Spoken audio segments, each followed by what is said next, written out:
है और हम आप सभी को और आप सभी के माध्यम से पूरे क्षेत्र की जनता को ये भरोसा दिलाते हैं कि हम इस जिम्मेदारी का पूरी ईमानदारी से निर्वहन करेंगे और इसे पूरा करेंगे।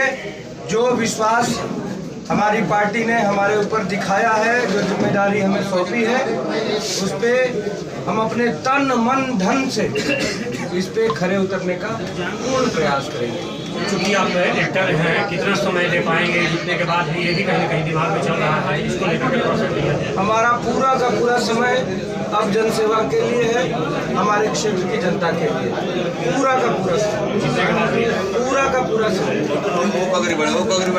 अच्छा, जो अभी बीच बीच में असमंजस में था, कभी कभी सोशल मीडिया पे वायरल हो जाता था कि अपने निजी ग्राम से पीके सर जो है यहाँ से चुनाव लड़ेंगे, और बीच बीच में लोग पूछे भी थे आपसे, लेकिन पार्टी का विश्वास आपके ऊपर अडिग था और आपको भी विश्वास था कि नहीं, मुझे पार्टी से या जनसुराज से टिकट मिलेगा। नहीं तो मैं इसके लिए कभी नहीं आया हूँ। मैंने जब भी हमसे पूछा गया, हमने ये कहा कि करहगर में अगर आदरणीय प्रशांत किशोर जी लड़ते हैं तो ये करहगर के लोगों का सौभाग्य होगा। हम ये इससे बड़ी बात, और प्रशांत किशोर जी ने अपना जगह आपको दिया है, लेकिन उन्होंने हम पे भरोसा दिखाया है, तो ये हमारे लिए बहुत बहुत खुशी की बात है और उसके साथ साथ बहुत जिम्मेदारी की बात है हमारे ऊपर। बहुत जहाँ तक हमारे सीनियर पत्रकार ने पूछे, जो हमारे भाई साहब हैं, कि नहीं आप कितना एक्टर हैं, एक्टर की जो है लोग कह रहे हैं कि नहीं, एक तरफ एक्टर हैं और एक तरफ फिर राजनीति में अभी पहली बार है, तो यहाँ की जनता जो है, करहगर विधानसभा की जनता आप पे कैसे विश्वास करे, और अगर आप यहाँ से जीत के जाते हैं तो सबसे पहले आपका काम क्या होगा? देखिए, हम लोग सबसे पहले जो आपका सवाल था कि कैसे भरोसा करें, मैं यही कहूँ और मैंने अभी उस सवाल का जवाब दिया कि हमारे जीवन का पूरा समय अब जन सेवा के लिए है। दूसरी बात, हमारा जो दल है जनसुराज, वो पूरे बिहार को बदलने के लिए निकला है, पूरे बिहार को इस बदहाली से निकालने के लिए निकला है। जिस तरीके से एकदम लाचार है शिक्षा व्यवस्था, हमारा बिहार आज से 40 साल पहले भी सबसे गरीब राज्य था, आज भी सबसे गरीब राज्य है। हमारे बिहार के युवा आज भी दिल्ली, बम्बई, गुजरात जाके ठोकर खा रहे हैं, गाली खा रहे हैं, वहाँ नौकरी कर रहे हैं। लोग तिरस्कृत करते हैं हमारे बिहारी भाइयों को। इस बदहाली से निकालना है पूरे बिहार को, और बिहार में ही हमारा करहगर विधानसभा आता है। करहगर विधानसभा की अपनी बहुत सारी समस्याएं हैं, जिस प्रकार से हमारा अभी खेल कूद का, शिक्षा में तो उदासीनता सरकार की जग जाहिर है। करहगर की अपनी बहुत सारी समस्या है, जैसे फील्ड है, फील्ड में अभी कुछ दिन पहले हम गए थे, वहाँ बत्तख चल रहे थे, फील्ड में पूरा पानी भरा हुआ था। अक्सर गांव में जाते हैं हम लोग तो वहाँ जल निकासी की समस्या नहीं है। जो नाली का पानी होता है वो गली में बहता रहता है, बच्चों के पैर के माध्यम से घर में जाता है, बुजुर्गों के पैर के माध्यम से घर में जाता है, लोग पैर के माध्यम से फिर हाथों में आता है, उसी हाथ से लोग कुछ खाते पीते हैं, वो पेट में जाता है, शरीर को बीमार करता है। और अगर कोई बीमार हो जाए तो अगल बगल पूरे करहगर विधानसभा के अगल बगल कहीं भी अच्छी चिकित्सक, किसी को गंभीर बीमारी हो जाए तो कहीं जाके इलाज नहीं करा सकता है, या तो उसको बनारस भागना पड़ेगा या तो पटना भागना पड़ेगा। बहुत सारी समस्याएं हैं करहगर में, जिसको हम लोग दूर करने का प्रयास करेंगे। लेकिन हम लोगों को सबसे पहले पूरे बिहार को इस बदहाली से निकालना है, जिस बदहाली में वर्षों से बिहार, दशकों से हमारा बिहार।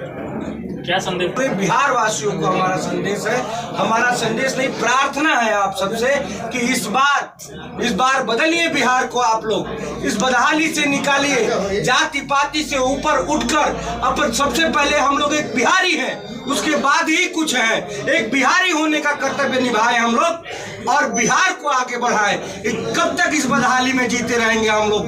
आज मैं वही बात फिर से दोहरा रहा हूँ, आज से 40 से 45 साल पहले भी हम लोग सबसे गरीब राज्य थे, आज भी सबसे गरीब राज्य है पर कैपिटा इनकम के अनुसार। आज से 35 से 40 साल पहले भी पढ़ाई लिखाई, शिक्षा दीक्षा, साक्षरता दर में सबसे नीचे थे और आज भी सबसे नीचे है। हमारे युवाओं को बिहार में रोजगार नहीं मिलता है, हमारे युवा दिल्ली बंबई में जाके ठोकर खाते हैं, नौकरी करते हैं। महाराष्ट्र में देखिए कहा जा रहा है बिहार के लड़कों से कि आप मराठी बोलिए। कहाँ से मराठी बोलेंगे? कहाँ से मराठी बोलेंगे? तो जो नहीं मराठी बोल पा रहा है उसको मारा जा रहा है, पीटा जा रहा है। और आज से पहले नेता हमारे बिहार में कहते हैं कि बिहारी नहीं जाएगा दिल्ली बम्बई तो दिल्ली बम्बई बंद हो जाएगा। अरे तो हम लोग ठेका लेके रखे हैं बिहार के लोग दिल्ली बम्बई को चलाने का। हम लोग को रोजगार चाहिए अपने बिहार में। हम लोग कोई ठेका नहीं लेके रखे दूसरे राज्यों को चलाने का। हम लोग अपने बिहार को बढ़ाएंगे, बिहारी का कर्तव्य निभाएंगे। जिस प्रकार से आदरणीय प्रशांत किशोर जी एक बिहारी होने के कर्तव्य को निभाते हुए अपना सब कुछ छोड़कर बिहार में आके दर दर घूम रहे हैं, लोगों को जगा रहे हैं। मैं भी आया हूं उनके इस अभियान में उनका साथ देने के लिए। उनके इस जो बिहार बदलाव का अभियान है उसको हम लोग एक न एक दिन अंजाम तक पहुंचाएंगे और बिहार को बदल के रहेंगे। बिहार एक न एक दिन हमारा देश के 10 अग्रणी राज्यों में शामिल होगा। और बिहार के युवा जो बाहर जाते हैं कमाने के लिए, एक न एक दिन हम वो दिन लाएंगे बिहार का कि बाहर से लोग आके बिहार में रोजी रोजगार करेंगे। लिख के लिए परगना विधानसभा से जन सुराज अपना विधायक के रूप में यहाँ से टिकट देने की फैसला कर लिया है और आप लोग सहयोगी हैं, तो आप लोग का समर्थन और सपोर्ट क्या रहेगा रितेश पांडे के साथ? पहले सबसे पहले आप लोग का बहुत बहुत धन्यवाद आप लोग इंटरव्यू लेने के लिए। मैं अपना पहले परिचय बता दूं, मेरा नाम कृष्णा पासवान है। मैं यहाँ का प्रखंड अध्यक्ष हैं और SC/ST 209 करगहर विधानसभा के संयोजक हैं।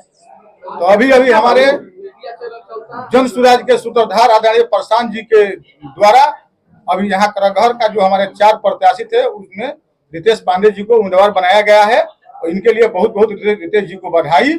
और ये हमारी जन सुराज जो पार्टी है, ये कोई हमारा प्रत्याशी सांसद और विधायक बनने के लिए यहाँ नहीं आया है। ये करगहर के जो मूलभूत सुविधा से जो लोग वंचित हैं, इस वंचित से निकालने के लिए रितेश पांडे जी को यहाँ भेजा गया है। और रितेश पांडे जी का जो विजन हम लोग का है जन सुराज का, उस विजन को रितेश पांडे जी के माध्यम से हम लोग हर घर में पहुंचाएंगे। और जन सुराज यहाँ से 2025 यानी 11 नवंबर को हम लोग को वोट है और 14 नवंबर को मतगणना है। 11 नवंबर को यहाँ पूरा करगहर विधानसभा जन सुराज मय हो जाएगा और यहाँ से खोई हुई स्मिता इस बार 2025 में वापस आएगा।